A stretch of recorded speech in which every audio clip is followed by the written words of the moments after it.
Ever wonder what everyone's doing on their phones? They're banking with Bank of America. They're saving, planning, and budgeting all before dessert. Digital tools so impressive, you just can't stop banking. What would you like the power to do? All right, good morning, everybody. For those of you who are Dave Eggert super fans out there, I want to apologize. Dave has the flu today, so we're calling in the lefty to replace him. My name is Brad Williams. I work here at the Detroit Regional Chamber, and we've got two great guests here to start out our conversation this morning. Two friends of mine, Jared Fleisher, who's a vice president with the Rock family of companies, and Dave Massaron, who's Vice President of Infrastructure and Corporate Citizenship at General Motors.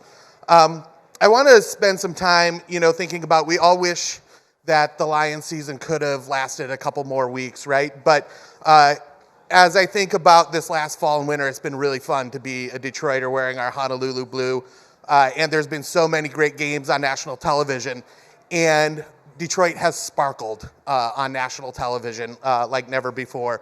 And we see the bumpers coming in from commercial, and we see the usual suspects, right? Michigan Central Station, the Ambassador Bridge, but it's always the Renaissance Center that sets Detroit apart.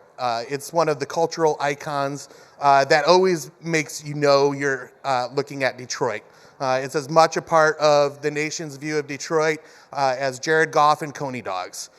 So the question is, what are we going to do with the Renaissance Center? Because we know the business case for the Renaissance Center isn't what it used to be. So that's what this conversation is going to be about. There's a challenge, but there's also an opportunity here for the next generation of Detroiters. So, Dave, I want to start out with you.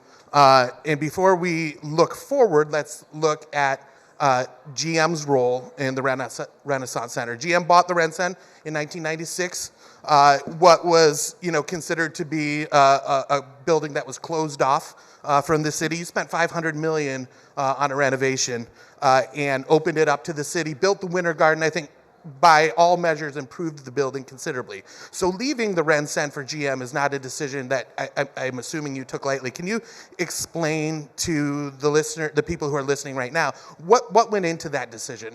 Yeah, well, first of all, thank you all for being here on what has been a wonderful Michigan Winter Week.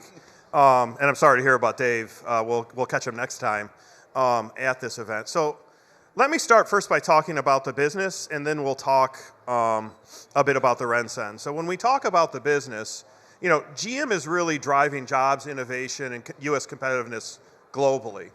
And the way we did that, in part, was a shift in how we work. And it led to, right now, what is the most competitive product portfolio we've ever had, and by far the best product portfolio, all due respect to our competitors, in the industry. And you can see that in our sales reports in the absolute incredible year we had both in our gas-powered vehicles and the incredible growth we had in EVs. And that happened because the company made a decision under Mary Barra and Mark Royce to put the makers of the vehicles, the designers, and the sellers, the people who understand the product, all together. And that started with bringing Cadillac back from New York and moving them across the street from the tech center to Warren. And over the last decade or so, actually longer, we have moved all of these workers together so that our products can soar. Because the way GM soars, the way Michigan soars, the way that we soar competitively in U.S. is they have a product portfolio that works. And so that started to drive the conversation for us. And as we move into talking about the RenCen, I think we should set scale. That building is not just GM. That building is 5.5, the complex of buildings, is 5.5 million square feet. It's bigger than the Empire State Building. The mall, the indoor mall at the bottom, the base, is over 1 million square feet. Basically the same size as Somerset, but way more confusing, way less inviting, and really a product mix that doesn't work going forward. So over the last decade, we tried and worked on our own to find new developments for it. But what drove us is our DNA, our home, where our future nerve center of the company will be in a year, thanks to the incredible investments Mr. Gilbert made in the Hudson's building, is Detroit. And we need to make sure, Brad, as you said in the beginning, that this building moves forward in a way this complex, this land moves forward in a way that doesn't repeat the mistakes of the past. And the mistakes of the past we've all seen. And it's hard kind of now when you go through Detroit to remember them, but those eyesores, the train station until Ford made its investment, the old Hudson's building, which has now been reborn, was empty for decades. And so what we needed to do was find a way to redevelop it and find a path forward for the complex. I just want to spend a little bit more time on context for the building. You know, in a post-COVID era, there is an immense and enormous square foot of office space. And it's traditional office space that needs tremendous investment to be functional. And there really aren't tenants at that level, at that amount. We spent the last 10 years working on it.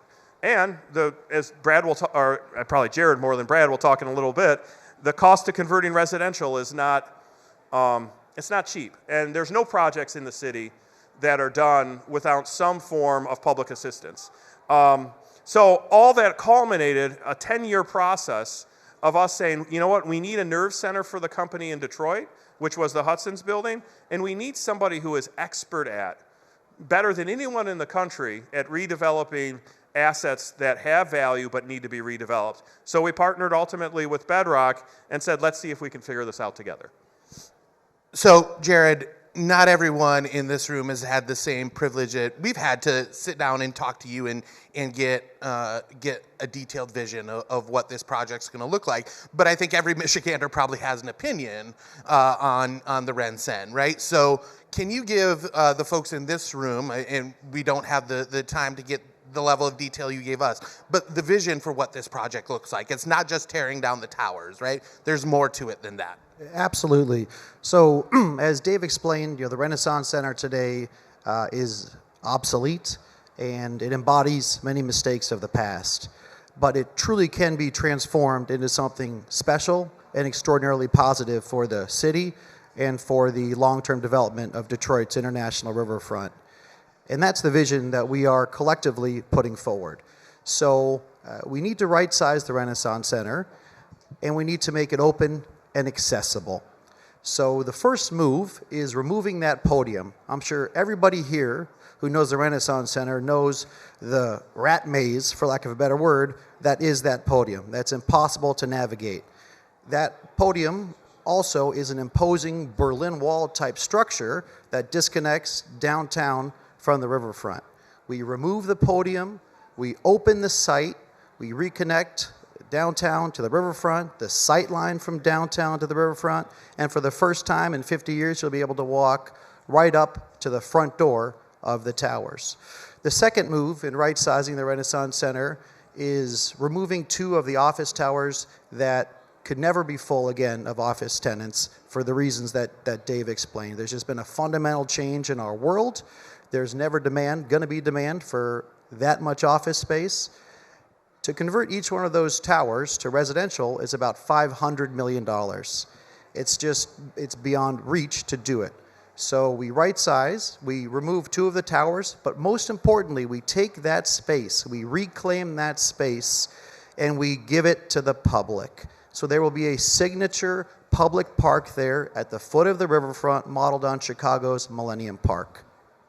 So what does that leave you with? It leaves you with an open site, an accessible site, a beautiful signature public space, and 3 towers. I live on Brush Street in Brush Park. I walk down Brush Street every day and I look at the Renaissance Center. What do I see? I see 3 towers.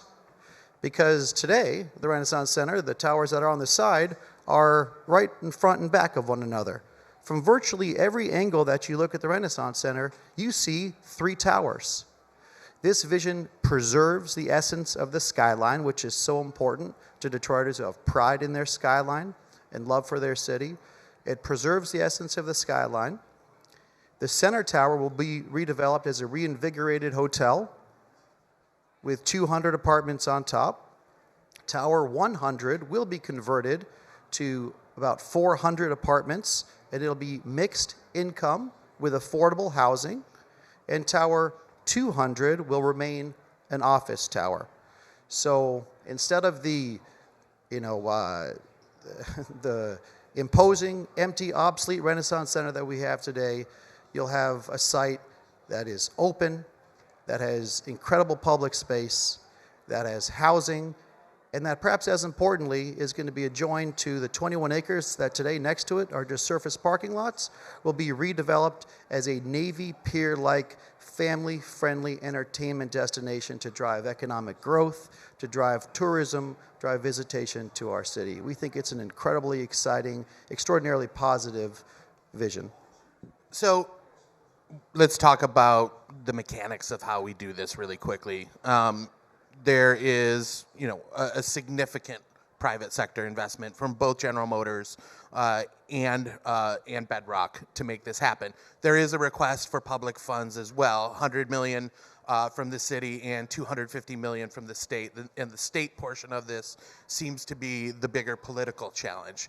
Can we kind of lay out how that $250 million from the state kind of measures up? What does that $250 million potentially get us? I appreciate the question. And, when we were launching this vision, and I'll take responsibility for this, we were so focused on just putting the puzzle pieces together. It's a $1.6 billion project. We're in for $1 billion. GN's in for $250 million. This is the financial gap, and that's how we talked about it.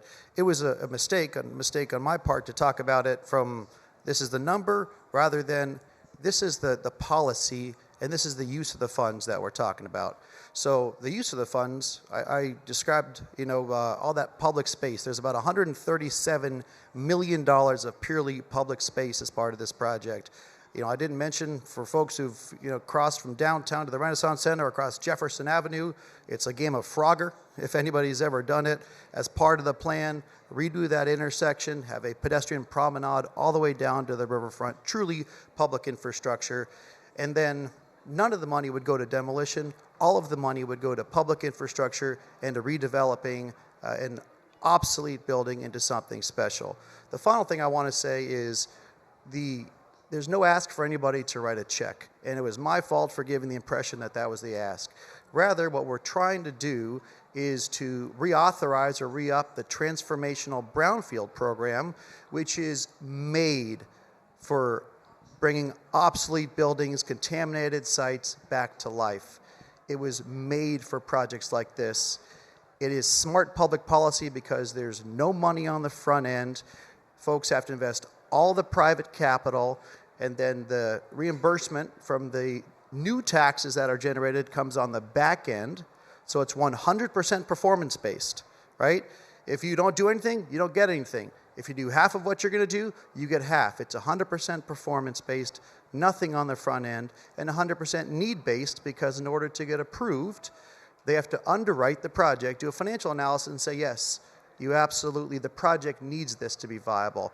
It's statewide. There's 3 transformational brownfields that are redeveloping Grand Rapids riverfront right now. There's projects all over the state. Right now, the program is at its cap.